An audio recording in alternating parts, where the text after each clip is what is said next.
আন্দোলনের বস্তুগত ক্ষতি এই সরকারের কাছে তাজা প্রাণ শিক্ষার্থীর জীবনের চেয়ে মূল্যবান হয়ে দাঁড়িয়েছে।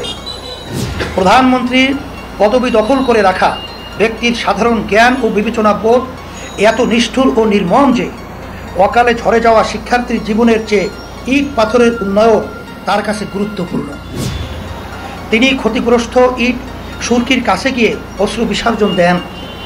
তার এসব নাটকীয় কান্না জাতির কাছে উপহাসের খোরাক জুগিয়েছে।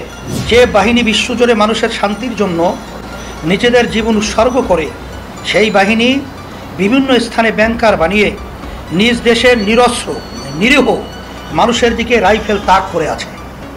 প্রিয় সাংবাদিক বন্ধুগণ, ঘটনা প্রবাহ আপনারা জানেন।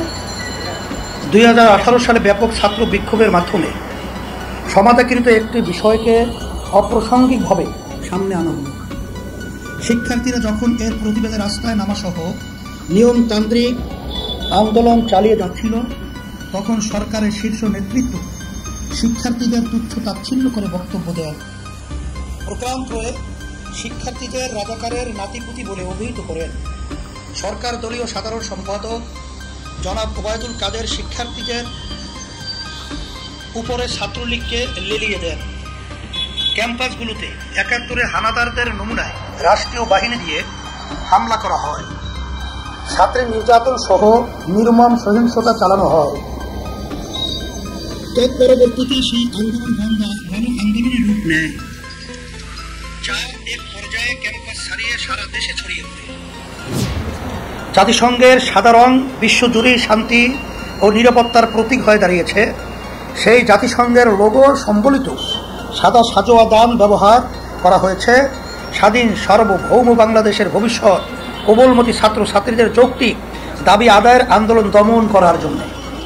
তারা জনতার ক্ষোভের কারণ বুঝতে চেষ্টা করছে না, নিজেদের সংশোধন করারও চেষ্টা করছে না, বরং তারা জনতাকে দোষারোপ করছে। রাজনৈতিক দলগুলোর উপরে আবারও দমন পীড়ন শুরু করেছে।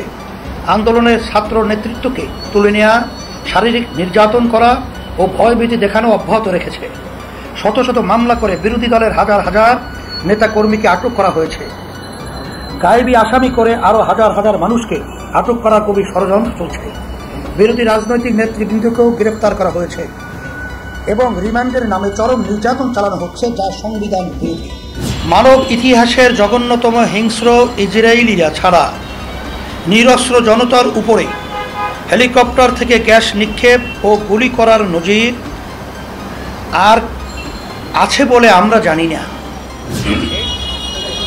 যারা অন্যায়ভাবে জুলুম, নির্যাতন, হামলা, মামলা ও হয়রানির শিকার হয়েছেন বা হচ্ছেন, তাদের পাশে দাঁড়ানোর জন্য সকলকে আহ্বান করছি। যেসব সাংবাদিক বন্ধু হতাহত হয়েছেন, তাদের প্রতিও শ্রদ্ধা, সমবেদনা ও সমর্থন জানাচ্ছি।